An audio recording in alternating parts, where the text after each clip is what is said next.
Today we're going to talk about poultry. We have Henrietta here. She's going to be our demonstration. She is a Rhode Island Red that we have here on our farm. We typically just use her as a egg layer, and we have about 20 other chickens that we keep here on our farm, mostly just to get eggs just for our family. So whenever I was in 4-H, I actually showed chickens. I showed bantams, which are basically just a miniature version of a large fowl, which is what she is here. So we're going to kind of walk through some parts of the chicken, and then we're also going to kind of do a little bit of showmanship. That way you can kind of see what it's actually like to show a chicken. So as you can see here, this is her head. So how chickens are usually classified in addition to their breed is by their comb, which is this red piece up here. She is a single comb. And then also by their legs. So there's a difference between a clean-legged, which is what she is. There's no feathers on her legs. But then there's actually some chickens that do have the feathers that go all the way down their legs. They look like they're wearing fuzzy boots. They're kind of cute looking.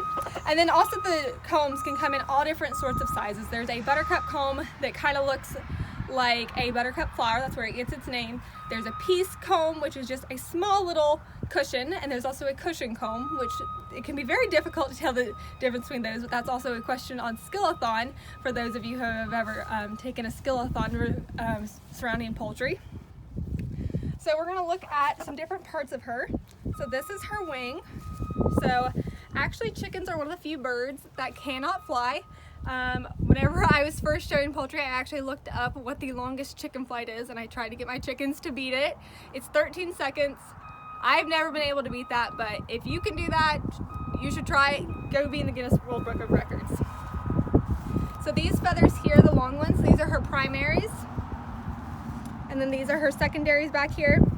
And this piece right here, kind of where the joint is, that's the bow of the wing. So in showmanship, the judge will often ask you to display the wing. So you want to gently pull it out here. It does not hurt the bird at all. See, she's just kind of hanging out here to let me do what I need to do. And then you're also going to flip your hand over and display the underside of the wing. An interesting thing that they often do with meat birds, she is not a meat breed. As I said, she's an egg-laying breed. The large white chickens that you see at the fair, the Corner-Shot crosses, those are our meat birds. The judges will also check underneath their wings to look for bruising and those quality defects that will affect the meat grade later on down the processing chain. So, some other things about hers, we can go ahead and we can display the tail. And you'll see her fan out her tail. She's a little raggedy, she's a working girl. She's not a showgirl like the chickens that I had whenever I was showing in 4-H, but she'll definitely serve our purpose here today. So we're going to go back to the head and look at some other parts. So these little red things underneath her beak, these are the wattles. This is her beak, obviously, and her nose holes over here. And then these are their eyelids. Chickens actually have 3 eyelids. They have an eyelid that comes from the top, like we do, one that comes from the bottom. And then they also have a clear membrane that kind of comes sideways on their eye to help protect them from debris. This little whitish red colored thing here, this is her earlobe. We don't pierce them like we do for us. And then this little hole covered here with feathers, that's actually where her ear hole is. So for a lot of animals, for identification purposes, we typically tag their ears. Obviously we can't do that with chickens, so a lot of times what people will do to identify their chickens, if they want to do that, they'll attach a metal band around their leg. It's just like a bracelet, doesn't hurt the chicken at all. We're going to be talking about the digestive tract of a chicken. So chickens have a pretty interesting digestive tract. They have a very different digestive tract than you and I, or cows, or even dogs, for example. So whenever chickens eat, they have their beaks here. As you can see, chickens don't have teeth, and also they're not really going to do a lot of damage if they do try to peck you or bite you. I've been pecked by chickens numerous times, and I've lived to tell the tale, so you don't need to worry about that. And most of the time, they're pretty chill. We've been working with her for about an hour now, and she's let me mess with her, no problem. So after they eat, it then goes down their throat, and then it goes to something that's called a crop. So here in the crop is basically a muscular hole or sac in their digestive tract. There the food is held, and then there's some digestive enzymes that are secreted that helps break it down and start the digestion process. From there it moves on to the gizzard. Some of you may have heard of fried gizzards at KFC or things like that. So what the gizzard is it's a mechanical form of digestion. So chickens, they naturally eat some roughage, some little pieces of sticks or gravel whenever they're eating, just due to the nature of how they do eat. And then what that does in the gizzard is it contracts muscularly, involuntarily, and it kind of grinds up the food like our teeth do with those roughages and little pieces of rocks that chickens naturally have in there.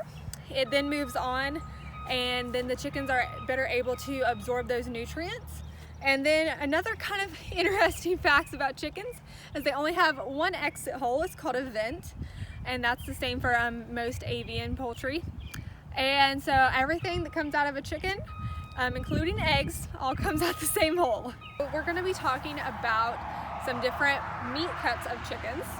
So this chicken here, she's a Rhode Island Red, which is typically considered a dual-purpose breed. Nowadays, she's mostly considered an egg-laying breed. That's what we use her here for on our farm. Typically, whenever you think of a meat chicken, you think of a Cornish rock cross, which those are the big white birds that you typically see at the fair. Those are what our county fair uses as our meat birds, and that's pretty typical for the industry. But nonetheless, we're going to use her to kind of demonstrate the different parts. Basically, the difference between her and a Cornish rock cross is they've been bred to select different genetic traits that help them perform differently. Think of it as such as a dairy cow and a beef cow. Whenever you're walking through the barn, you see the big beefy beef cows because they're going to be turned into beef, and then you can see a more slender, angular dairy cow. That's because their bodies are composed differently based on what we need them to do. So we're going to start with the breast, which is right here. And the breast is the most high-priced cut of the chicken. So everyone loves chicken nuggets and chicken strips. So each chicken only has 2 chicken breasts though, so there's lots of other important parts that we need to remember whenever we're eating chicken, even though chicken tenders are very good. So a lot of times whenever the judges comes around, especially judging meat chickens, what they'll do is they'll go in between their legs. And this isn't hurting her at all. This is very natural. She just, she hasn't done this in a while. She wasn't one of my showbirds, so they'll hang them here. And then they will feel up here in between and around the breastbone to see how much meat is there on the body. While the birds are hanging here, they can also check out the wings. Everyone loves a good chicken wing. So they'll see how much meat is here on those wings, and then they can also check for some quality defects such as bruising, broken bones, and things like that that will be discounted later on in the production chain. So we'll flip her back over. We have all sorts of animals here that want to get some little shortum. Down. So then we have the back of the chicken, which a lot of people don't think of. Come on, sit down. And whenever you have pieced out a chicken, that's kind of one of the pieces that gets kind of discarded, or it's not one of your premium cuts. So a lot of times that will go into your processed, further processed chicken, your chicken chunks in a can, your chicken nuggets that are preformed, things like that. It's still very quality meat, but it's just not something that a lot of people want cut straight out of the chicken. Next we'll talk about the thigh. So she has a lot of feathers on right now, so you can't really tell. But up here is the thigh of the bird. So a lot of times this is used a lot in Chinese cooking. I personally love the chicken on a stick that's a teriyaki flavor.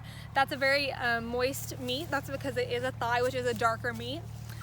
Darker meat typically does have a little bit more flavor and juiciness. That's just due to the composition of the meat. Dark meat is basically, it uses fat more than it uses your blood sugar, your glycogen stores, which is what your white meat uses. And the more fat that's around and used in that muscle, the more flavor it is. So, and then we have our drumstick down in here. That's another form of the dark meat. So it is going to be a little bit juicier, have a little bit more flavor just because of that different muscle composition.